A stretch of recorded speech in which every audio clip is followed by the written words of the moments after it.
자, 14장의 마지막 주제인 추수입니다. 추수가 가장 중요합니다. 추수가 제가 앞서 처음 시작부터 추수가 요한계시록을 푸는 열쇠였습니다. 그 12장에 들어와서 11장, 12장, 13장, 12장에 들어와서 특히 그 여러 가지 열쇠를 집중해서 말씀드렸는데 이것은 그 다음 열쇠고 계시록을 푸는 첫 열쇠는 바로 이 추수에 있습니다. 이것을 못 풀면 계시록이 열리질 않아요. 추수가 가장 중요합니다. 그래 요한계시록을 푼 분들 이렇게 그 얘기를 보고 전체 구조를 보면은 추수를 먼저 보면은 이것이 계시록을 푸는 얘기인지 풀지 못한 얘기인지 금방 알 수 있어요. 추수가 무엇이냐라고 설명만 들으면은 바로 나옵니다. 자, 추수는요 재림과 같지 않아요. 추수는 절대 같을 수 없어요. 왜 그러냐면 추수가 이 두 추수로 나옵니다. 분명히 그 선과 악으로 갈라져서 나와요. 표현에도 그렇게 표현 나오죠. 이것은 이제 곡식이 익었기 때문에 추수하는 거, 이거는 포도가 익어서 추수를 하는데 둘로 나눠진단 말이에요. 이 추수가 무엇이냐면 믿는 자입니다. 믿는 자. 신자들을 분류하는 거예요. 분류가 아니라 신자들을 먼저 정리를 하는 겁니다. 예수 믿는 자들을 먼저 재림 전에 반드시 먼저 분리를 해야 돼요. 이것이 재림까지 가면 안 됩니다. 즉 예수 믿는 자 중에 그 진짜 믿는 자들이 있고 가짜가 있다라는 거예요. 그래 이것이 지금 예수님께서 또 많이 강조하셨고 세례 요한까지 강조를 하면 무려 4가지 곡식과 가라지, 알곡과 쭉정이, 열처녀 비유요. 똑같은 얘기입니다. 지금 이게 다 추수 비유예요. 그물 비유. 마태복음 13장이죠. 마지막에 그물을 끌어올려서 좋은 것과 나쁜 것을 분류한다라는 거 아니에요. 진짜와 가짜를 다 지금 둘로 분류한다라는 겁니다. 이것이 다 그 선과 악으로 분리를 한다는 거예요. 이게 지금 모든 이 비유가 전부 다 추수 비유를 말하고 있습니다. 왜 추수 비유가 신자들의 흔히 이것을 그 신자와 불신자로 보는데 이것은 너무나 좀 미숙한 묵상이고요. 만일에 추수가 이게 이제 선이고 악이고요. 이렇게 분류돼서 정리가 됐대. 이때 다 죽거든요. 그러면 만일에 불신자가 그럼 다 죽는 거예요. 그럼 이 사이에 불신자가 전혀 없는 겁니다. 그냥. 그런데 사건은 계속 일어나거든요. 불신자들이 계속. 그 다음에 7 대접이 나오잖아요. 이게 좀 7 대접을 받으면서 전부 다 마지막까지 회개하지 않고 하나님을 원망하는 자들이, 불신자들이 나오는데 추수가 만약에 이들의 분리라고 하면 이들을 설명할 수 없는 겁니다. 그래서 그걸 해결하기 위해서 추수와 재림을 같이 놔버리는데 이건 더 큰 문제가 발생해요.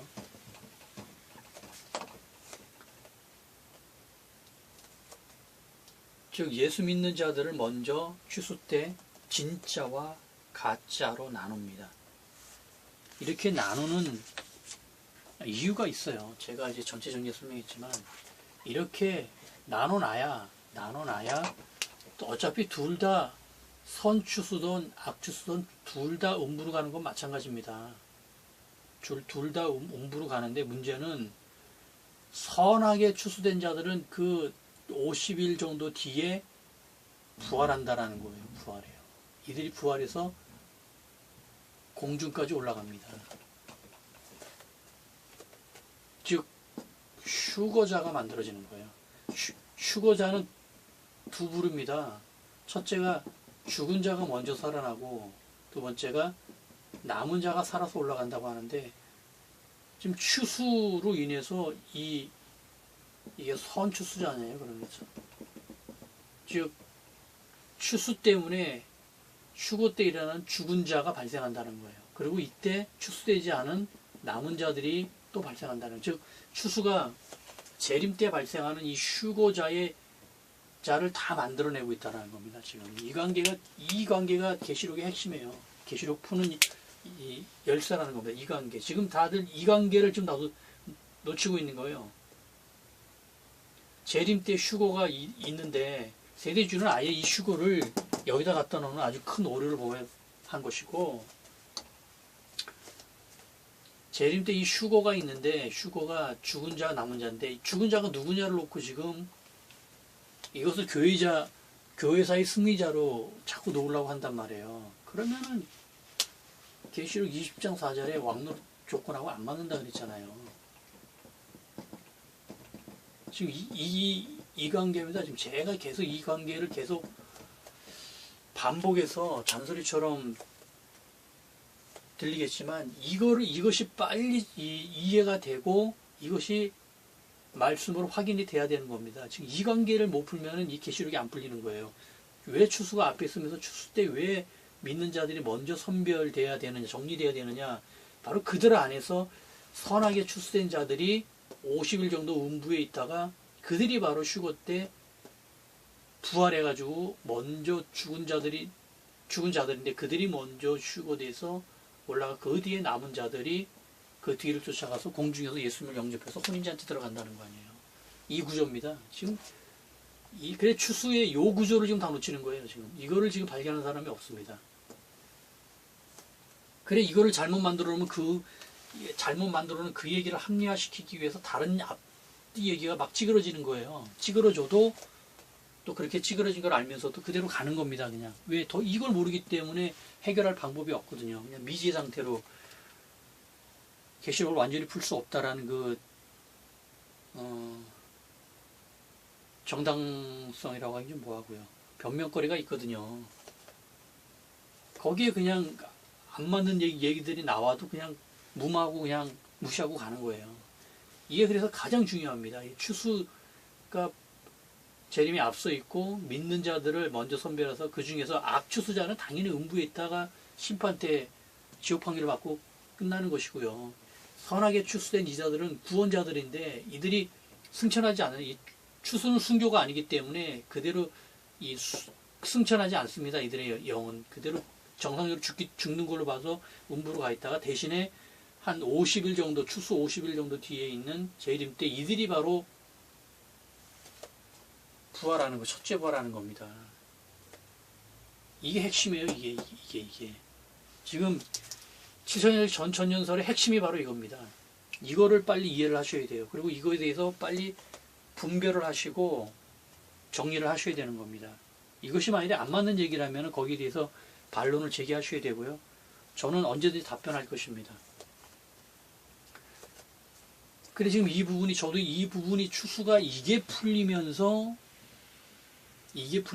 계시록이 열린 거예요. 물론 한순간에 열린 거는 이게 그 틈이 구멍이 하나 딱 열리면서 그 다음부터 구멍을 계속 파서 넓히면서 계시록 전체로 열어가면서 66권 전체로 열어가는 그 첫 출구가 추수였어요. 추수의 이 뜻은 알았죠. 추수가 이 선악 추수고 이거는 그런 정도 알아가지고 나는 이 추수의 관계 왜 앞에 있고 왜 이들을 분리했는지에 대한 이유와 그 관계를까지 알아야 됩니다. 그걸 모르는 상태에서는 저도 이거를 모를 때 상태는 이 강의를 들으신 여러분의 상태와 크게 틀리지 않았어요. 계시록만 보고 있으면 머리가 딩딩 아프고 뭔 얘기를 하는지 이게 뭔가 이 안에 뭔가 하여튼 큰 건 들어있는데 도대체 이게 뭔 얘기인지도 모르겠고 머리만 아프고 막 제일 재미없는 책이 요한계시록이었습니다.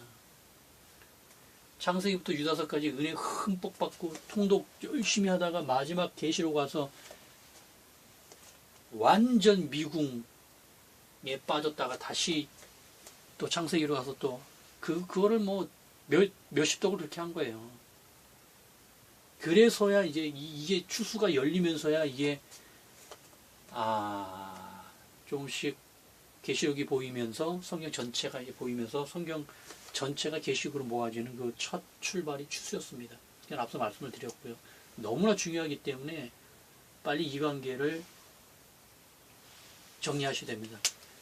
이 전할란의 순교자, 후할란의 순교자들은 전부 다 하늘 보좌에서 찬양을 하고 있다가 예수님의 재림 때 같이 강립을 하는 거예요. 이제 이들이 같이 내려와서 공중에서 예수님을 만나서 혼인잔치 한 다음에, 이 혼인잔치 다음에 이들이 이제 왕노릇까지 다 하는 겁니다. 완전 구조 아닙니까? 모든 구조 내용하고도 정확히 맞고, 의미하고도 완전히 맞고, 자격으로도 완벽하고요.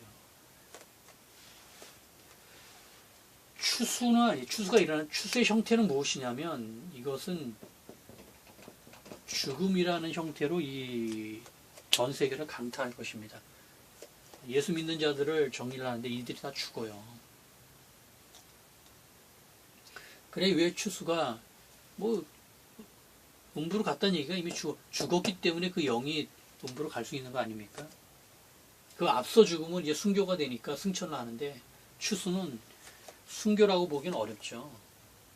자, 추수는 예수 믿는 자들을 강권적으로 죽이는 겁니다. 물론 그 한 달, 한 50일 뒤에 어차피 재림이기 때문에 그걸 더 산다, 그 기간을 더 산다, 50일 정도를 더 산다, 덜 산다 하는 큰 의미가 아니겠습니다만, 이미 추수라는 날짜를 1260일로 날까지 정확하게 제시를 했기 때문에 추수가 되는 날은 임하는데, 어떻게 임하느냐면 죽음으로 임합니다. 그래야 이 구원자인데, 선추수자 구원자인데, 구원자가 죽거든요. 억울하잖아요, 구원자를. 하지만 하나님께서 죽이지만 50일 뒤에 다시 살리신다는 거예요. 누구처럼요? 예수님처럼 살리신다는 겁니다. 대신에 악추수자는 살리지 않는다는 거예요. 물론 그들은 심판 때 살아나지만 그 뒤에 지옥으로 가기 때문에 놀라운 이 죽음이라는 것이 그 부활의 영광을 주기 위한 전 단계예요. 대신에 비구원자한테는 이 죽음은 정말 끝이죠. 자, 죽음의 형태로 와서, 이 죽음의 형태가 와야 이 죽은 자들 안에서 휴거자가 만들어진다는 겁니다. 그리고 다 죽지 않고 추수 때 다 떨구지 않고 남은 자가 발생해서 휴거자의 두 조건을 모두 만든다는 겁니다. 이게 가장 중요하고요.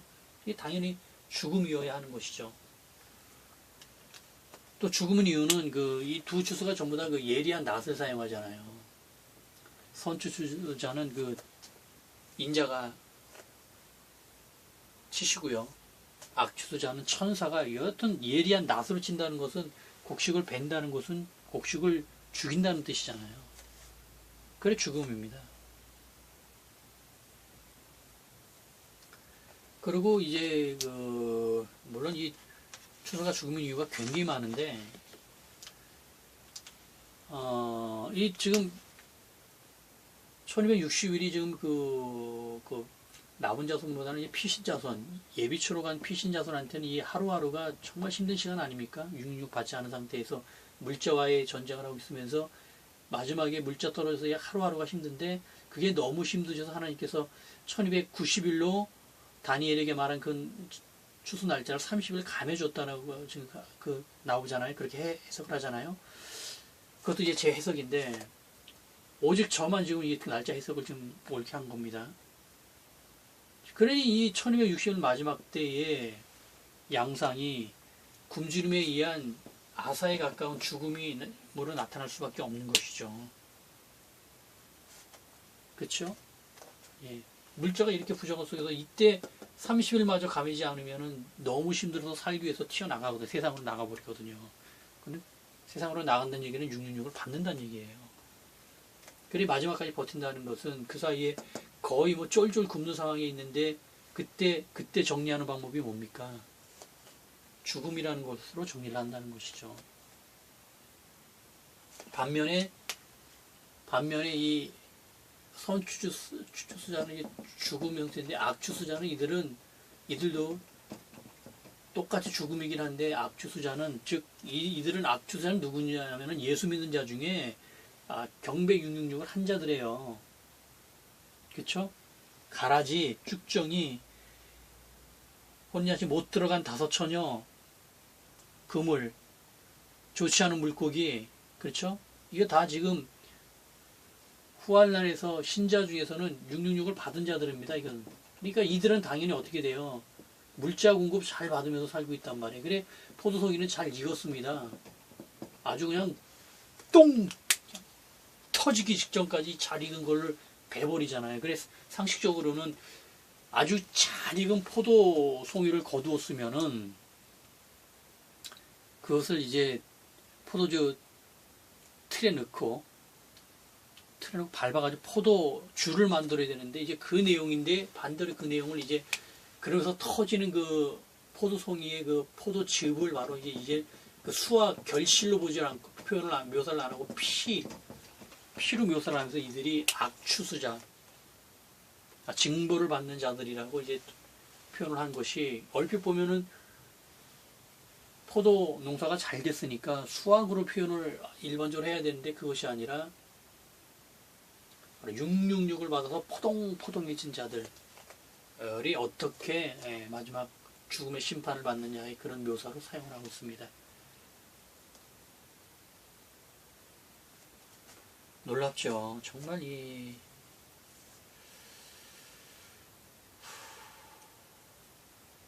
666을 받을 수밖에 없는 그러한 상황이겠지만 참 엄숙한 미래입니다. 예. 그래 양쪽이 다 666을 안 받은 쪽은 이제 죽긴 죽되 아사를 하는 것이고 666을 받은 악추수자들은 잘 먹고 잘 지내는 중에 갑자기 죽는 거 이게 엄청난 사건이에요. 그러면 이 666을 받은 자들의 또 신자 중에서 받은 대부분 유럽인들이 많을 텐데 유럽 안에서 예수 믿는 자들이 지금 다 순식간에 죽는 겁니다. 그러니 어떤 일이 벌어지겠어요? 엄청난 상상을 사실은 추수나 재림이나 추수 때 이미 재림의 징조들이 상당히 나타납니다. 그래 추수의 여파가 이제 엄청나게 크게 나타나는데 지금 일단 죽음이라는 내용은 뭐지? 앞서 봤듯이 데살로니가 전서 이제 4장 16절에서 추수를 설명하면서 좀 휴거를 설명하면서요. 휴거 설명하면서 주 안에서 죽은 자들.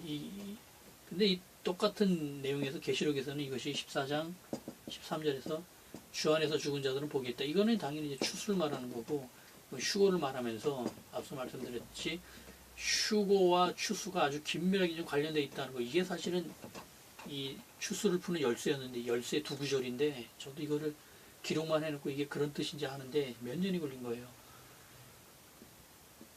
이렇게 되면서 이게 지금 이 내용이 알려지면서 주 안에서 죽은 자들, 주 안에서 죽는 자들 해가지고 죽음이라는 걸 계속 좀 알려주고 있습니다. 추수인데 그것이 주 안에서 죽는 자들. 선추수자들을 얘기하는 건데 그 안에 죽음이라는 게 들어가 있다는 것이죠.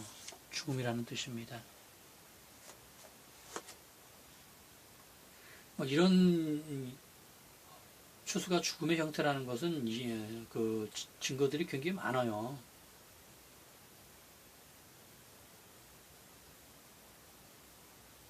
에스겔 21장 추수에 임박해서 이어서 이제 장별 맞출 때 나오는데 에스겔 21장에서 여호와의 칼에 나와서 죽음을 말하고 있습니다. 살전 15장, 살전 4장에서 이거의 앞뒤절 16절, 17절에서도 살아남은 자, 우리 살아남은 자가 부활해서 올라가는 자들 뒤를 따라 남는다고 하는데 살아남는 자라는 표현 자체가 그 앞에 살아남지 않는 큰 어떤 사건, 죽음이라는 사건이 있다라는 말이잖아요. 거기서 죽지 않고 살아남은 자, 반대로 죽음이 있다라는 얘기입니다. 그게 바로 추수인 것이죠.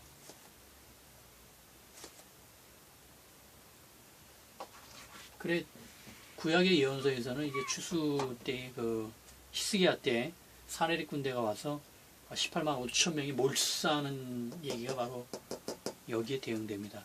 이것도 다 맞춰가지고 이제 그 위치라는 걸 알려드릴 텐데, 그리고 에스겔 37장에서도 그 마름표 골짜기가 나오죠. 마름표 골짜기가의 그 뼈들이 다시 살아나는 것이 바로 휴거입니다. 죽은 자들이 어떻게 다시 살아나서 첫째 부활하느냐의 그 장면이 바로 에스겔 37장에서 묘사되고 있는 거예요. 근데 거기서 마름뼈 골짜기를 마름뼈가 된 이유가 바로 추수된 자들인데, 물자가 없어서 거의 아사에 가깝게 바짝 말라 있었던 이유가 바로 아사였기 때문에 그렇습니다. BC 586년에 남유다가 멸망할 때도 거의 굶주림으로 거의 죽었고요. AD 70년에 예루살렘 멸망 때도 거의 동일하게 멸망하죠. 그래도 굶주림으로 거의 멸망한 상태에서 방어가 무너지면서 예루살렘이 멸망을 합니다. 동일한 사건이 거의 똑같이 일어났어요. 다 대응관계로 맞춰져 있는 놀라운 하나님의 역사하심입니다.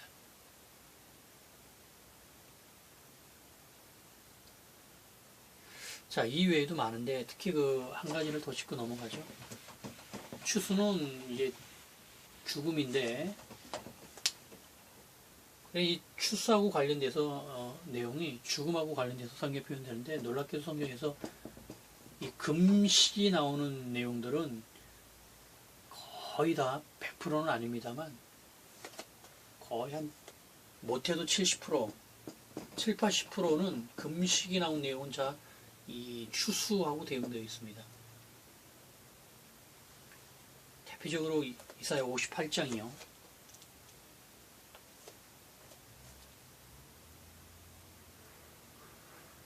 이사야 58장 금식이죠. 요나 3장 5절, 요나서 3장 5절, 에스더에도 금식이 나오죠. 4장 마찬가지입니다. 스가랴의 금식 7, 8장이요. 마찬가지입니다. 다니엘의 금식, 에스라의 금식 다 이 추수에 맞춰 있습니다. 심지어는 예수님의 금식까지도 그래요. 이거는 좀 내용이 약간 변형이 되어 있습니다만 예수님의 금식까지도 추수에 맞춰져 있습니다. 놀랍습니다.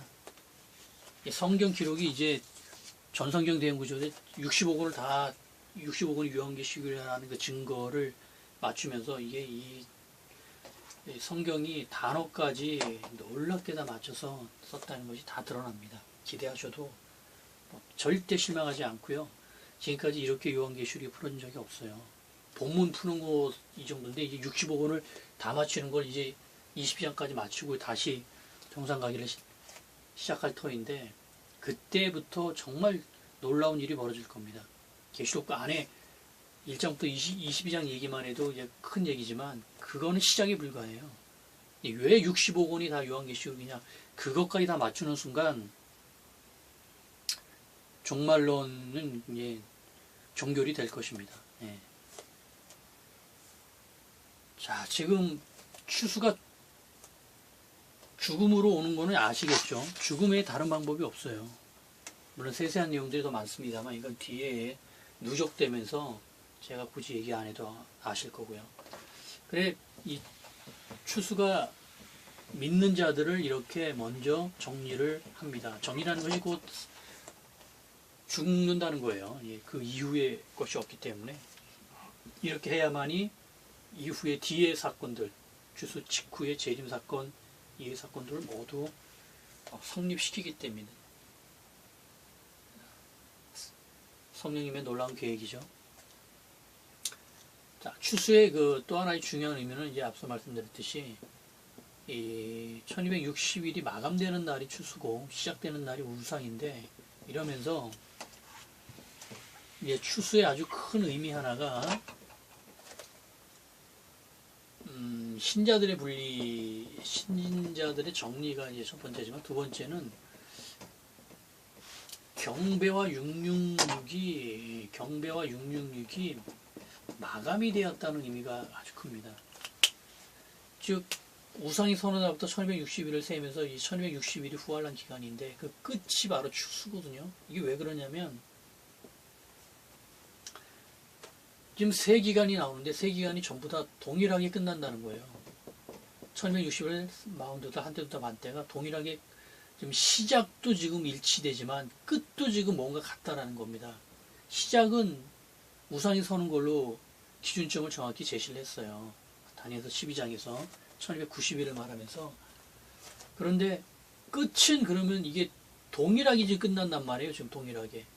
끝도 뭔가 사건이 있어야 되는데 뭐 만일에 1260일은 여기쯤 이 사건에서 끝나고 마운드다는 여기쯤에서 끝나고 한정때 봤더니 여기쯤에서 끝나가지고는 이렇게 지금 표현할 수가 없거든요. 시작점이 같을 뿐더러 끝점도 같다라는 건데 그러면 끝에 뭔가 중요한 사건이 있다라는 건데 그것이 바로 추수하고 맞물리는 겁니다. 그래 이러면서 이게 666이 마감된 거예요. 이 우상이 쓰면서 시작했던 후활란의 박해인 경배와 666 박해가 추수 때 끝납니다. 근데 이것이 완전히 끝나는 게 아니에요. 이 부분을 또 잘 봐야 돼요. 실제 세 기간으로는 추수 때 끝나는 게 맞습니다만 정말 실질적으로 이 박해가 끝나는 건 재림이에요. 재림 때 끝납니다. 경배 666이 끝나는 것이 18장이거든요. 19장이 재림이니까 18장의 음녀 바벨론 멸망, 음녀 멸망이 바로 음녀가 666이기 때문에 이때 가서야 실제 끝나요. 그런데 그거는 이제 이 완전히 끝난 형태고 명목상 또 실제적으로 이 박해가 마감된 것은 바로 추수 때 마감이 됩니다. 왜냐면은 이 경배 666 제도를 시행한 목적이 황제교황이 이 두 제도를 시행한 목적이 예수 믿는 자들, 신자들을 미혹하기 위한 게 사실 되게 커요. 물론 불신자 인류 전체로 확대되면서 불신자도 포함이 되면서 인류 전체의 구원이 또 시작이 됩니다만 놀라운 하나님의 역사입니다만 그런데 지금 신자들이 다 정리가 돼버렸거든요. 이때. 그래서 유럽 사회가 지금 가장 타격을 먹는 것이 유럽 사회인데 유럽 사회에 대부분 신자들이 많은데 그 신자들은 뭐 선이건 악이건 다 죽는 거예요. 그러니 유럽 안의 타격이 얼마나 크겠습니다.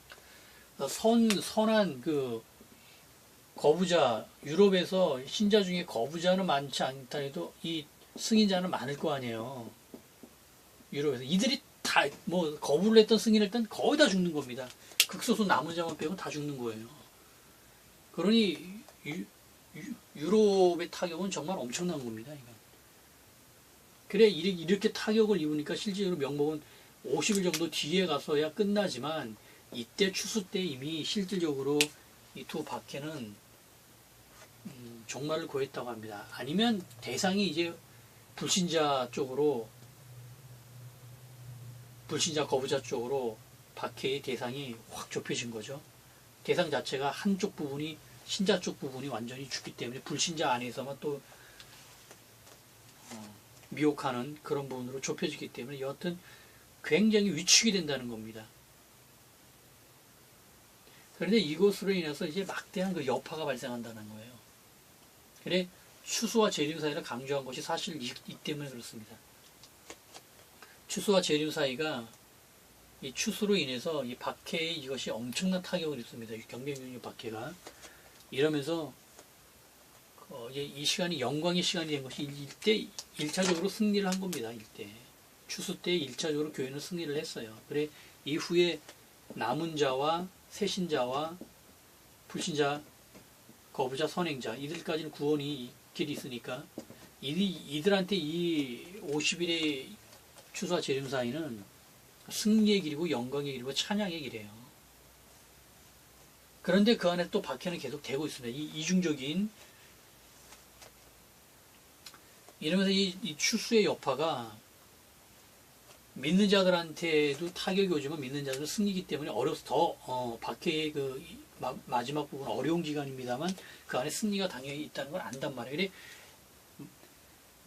마라톤 선수가 지금 마지막 마라톤 골인 지점 앞두고 한 1, 2km 남은 거예요. 그렇지만 얼마나 힘듭니까? 그때 막 숨이 꼴깍꼴깍 넘어가고 힘든데 문제는 그 선수는 문제는 뭐냐면 자기 앞에 선수가 없다라는 거예요.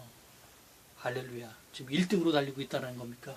엄청 힘든데 내가 1등으로 달리고 있기 때문에 힘듭니까? 아, 힘들죠. 힘이야 드는데 뒤를 또 딱 보니까 어머나 눈에 뒤에 선수들이 안 보여요. 할렐루야. 꼴깍꼴깍 넘어가고 힘들지만 힘들지 않죠. 그 두 가지가 섞여 있는 겁니다. 그래. 이게 추수와 재림 사이에. 그런데 그러면서 교회의 구원자 승리자들은 이런 상황이 있지만 세계제국 안에서는 이 추수로 인해서 막대한 여파가 옵니다. 왜냐하면 이것으로 인해서 경배 666 제도가 이것에 의해서 엄청나게 흔들리면서 이것을 시행했던 황제교황에 대한 아주 그 극도의 그 항의와 반감이 일어납니다. 이 뒤에 이제 또 세세하게 말씀을 드리고요. 13장에서는 이 얘기를 말씀드리지 않았는데 전성경 대응구조를 하면서 그 황제교황이 어떤 과정으로 이거를 시행하는지에 대한 세세한 내용도 나오니까 여하튼 좋은 관계들은 아니었잖아요. 그러니까 이 황제교황의 그 소경세에 능한 자가 시행한 이 경배육육 제도가 추수라는 이 엄청난 사건을 불러오기 때문에 엄청난 반발이 제국 안에서 일어나고요. 또 이슬람 안에서도 엄청난 그 반발이 터집니다. 이슬람 안에서 추수 사건을 보고요. 그래 뒤에 이제 이 사이에 황제교황이 이슬람을 진압하는 전쟁을 나가는 거예요. 그래 이 뒷부분에 추수와 재림 그 50일 사이가 아주 긴박하게 돌아갑니다. 그래 네 가지 추수 비유가 있고요. 이 비유는 비유의 양으로도 굉장히 그 추수를 강조한 겁니다. 예수님께서 세 가지 비유로 말씀하셨고 세례 요한이 한 가지로 얘기를 했는데 복음서에서도 추수를 무척 강조를 한 겁니다. 그리고 이제 불신자급의 선행자도 많이 강조를 했어요.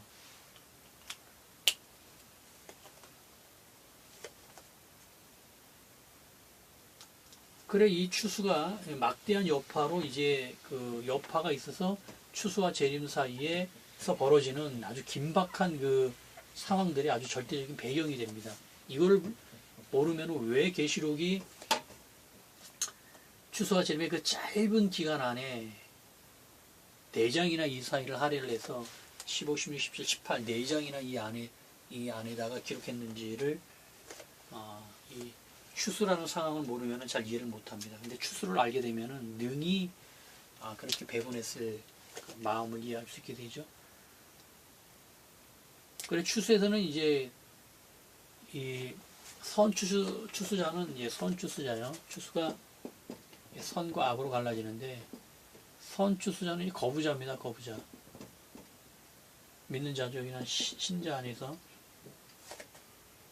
얘는 승인자고요. 거부자는 당연히 교회니까 불신자가 아닙니다. 지금 신자이기 때문에 거의 당연히 피신자손과 남은 자손으로 남아지죠. 이 둘이 둘 다 예비처로 갔던 세상에 남아있건 둘 다 추수를 맞습니다. 그래 아사라는 것은 이 피신자손 쪽에 많이 발생합니다. 피신자손 쪽에요. 당연히 이제 한 곳에 예비처라는 한 곳에 숨어 있는데 물자는 계속 줄어들기 때문에 피신자손 쪽에서 아사 쪽이 많이 나오고요. 남은 자손 쪽에서는 더 힘든 위치가 이제 남은 자손이지만 남은 자손 세상에 있기 때문에 그나마 어떤 식으로도 힘들지만 굶고 있지는 않거든요. 그래서 위험한 상황이 있지만 마치 전방에 있는 전쟁이 일어나면은 군인들이 가장 위험할 것 같지만 그래도 군인들은 총을 가지고 있단 말이에요. 대신에 안전하다고 생각하는 민간인이 안전하지만 민간인은 반대로 총이 없기 때문에 더 위험할 수 있는 것처럼 그런 지금 상황이에요. 그래 지금 피신 자손들은 그렇게 그 피신 자손 쪽에서 굶주려 죽는 상황들 아사가 많이 일어나고 남은 자손들은 어떤 그 사건에 의해서 죽는 것이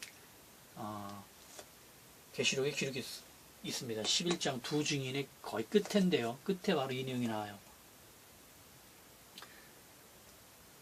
요한계시록 11장 13절 그 부분을 볼까요? 자, 지금 이거는 이제 말씀을 이제 성경 말씀을 직접 놓고 이제 한 구절 구절이 어떤 뜻인지를 알아가야 되는데 이 부분만 말씀을 드리죠. 11장이 이제 두 증인인데요. 두 증인을 쭉 설명하면서 두 증인이 어떻게 시작이 돼서 어떻게 사역을 하고 어떤 사역을 하고 어떻게 승리를 하고 또 어떻게 멸망하고 하면서 그 끝에요. 죽은 뒤 이들이 부활을 하잖아요. 부활하는 그날이 바로 추수날입니다.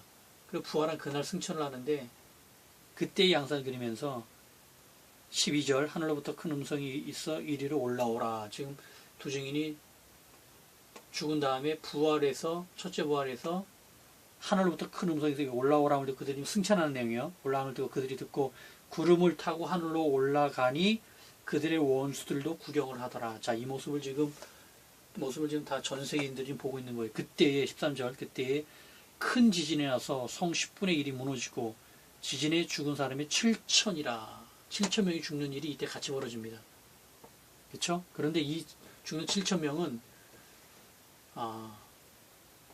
나쁜 쪽입니까? 좋은 쪽입니까? 흔히 나쁜 쪽으로 해석을 하는데 그게 아니에요. 그 다음 구절 보세요. 나서 보면 성 10분의 1이 무너지고 지진에 죽은 사람이 7천이라. 그런데 그 남은 자들이 두려워하여 영광을 하늘의 하나님께 돌리더라. 즉 이들은 악한 자들이 아닙니다. 선한 자들이에요. 즉 선한 자들 안에서 7천명이 죽고 남은 자, 여기에 분명히 남은 자라는 표현이 나와요. 추수 뒤에 남은 자가 나온다 그랬죠. 남은 자들이 두려워하여 이들이 하나님을 이들이 경배하기 때문에 당연히 7천명 죽은 자들도 구원 자들, 즉 남은 자손이 어떻게 추수 때 죽느냐의 그 장면을 11장 두 증인의 끝에 묘사를 한 것입니다. 남은 자손은 이렇게 사고로 어떤 그 재앙으로 여러 형태의 재앙으로 그렇게 추수를 맞을 것입니다. 그래 이때 추수 뒤에 남은 자손 이들이 누가 될지 모르겠지만 우리의 자녀들 안에 반드시 이 남은 자가 있을 것입니다. 할렐루야. 우리는 그것을 기도해야 되고 그것이 우리의 자녀라면 더없이 기쁜 것이고요. 또 내 자녀가 아니라 해도 교회 안에 이 성도, 믿음의 성도, 거부자 안에 남은 자손으로 남은 믿음의 용사들 안에 또 남은 자가 남기 때문에 아주 중요한 기도 제목입니다.